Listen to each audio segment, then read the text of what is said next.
soddon laba ka mid ah dugsiyada sare ee caasimadda ku yaala ayaa waxaa loo qabtay tartan kubadda cagta ah kaas oo kor loogu qaadaya isdhexgalka bulshada iyo dhiirigelinta nabadda iyadoo uu daafuray gudoomiyaha gobolka banaadir ahna duqa magaalada muqdisho mudane cabdiraxmaan cumar cismaan injineeriso kaas oo ka qabsoomay degmada xamarjab.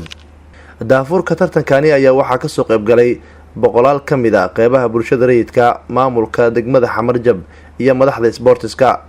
labada kooxood ee tartankani lagu daafuray ayaa garoonka kubadda cagta ee degmada xamarjab kusoo bandhigay ciyaar xiise badan oo soo jiidatay daawadayaasha goobta ku sugnaa, waxaana ciyaartooyda labada dhinac ay abuurayeen fursado ku dhisan weerar.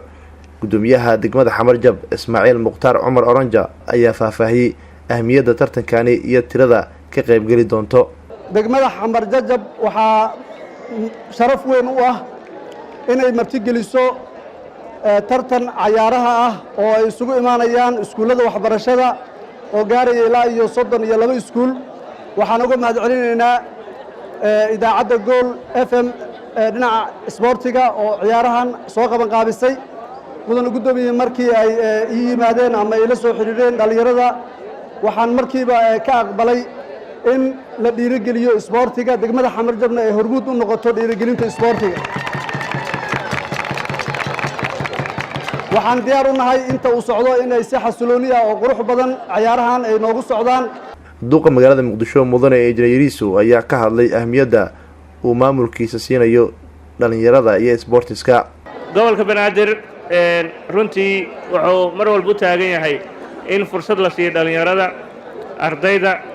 tanna cayaarahan runtii maaha cayaaro keliya la qabanaya, waxay tahay fursad 32 iskuul oo ardaydoodii ay runtii wax ku wadaagayaan, cayaar wada cayaarayaan, isbaranayaan, isla markaana oo xiriir walaaltinimo, saaxiibtinimo halkaas uga bilaabanayo.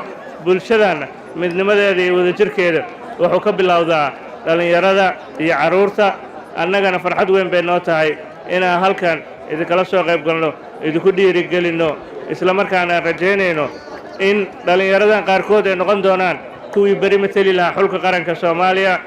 dhanka kale gudoomiyaha gobolka banaadir ahna duqa magaalada muqdisho mudane cabdiraxmaan cumar cismaan injineeriso ayaa ka qayb galay tartan kubadda cagta oo lagu dhiirigelinayay ciyaartooyda Soomaaliyeed kuwaas oo ay kusoo bandhigayeen xirfadahooda shiishka la xiriira, waxaana ciyaaryahaankii guuleysta la siinayay abaalmarin loogu talagalay. duqa magaalada muqdisho mudane cabdiraxmaan cumar cismaan injineeriso waxa uu sheegay in dhalinyarada Soomaaliyeed ay mudan yihiin fursado wax ku ool ah.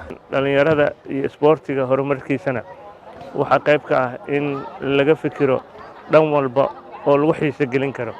tanna waxay ka mid tahay waxyaalaha xiise gelin kara ciyaartooyga, dhiirigelin kara, isla markaana keeni kara khibradiisa iyo waayo-aragnimadiisii inay kororto. adduunka waa aragteen wax lagu kala hormaray waxay tahay xirfadda iyo ciyaartooyga.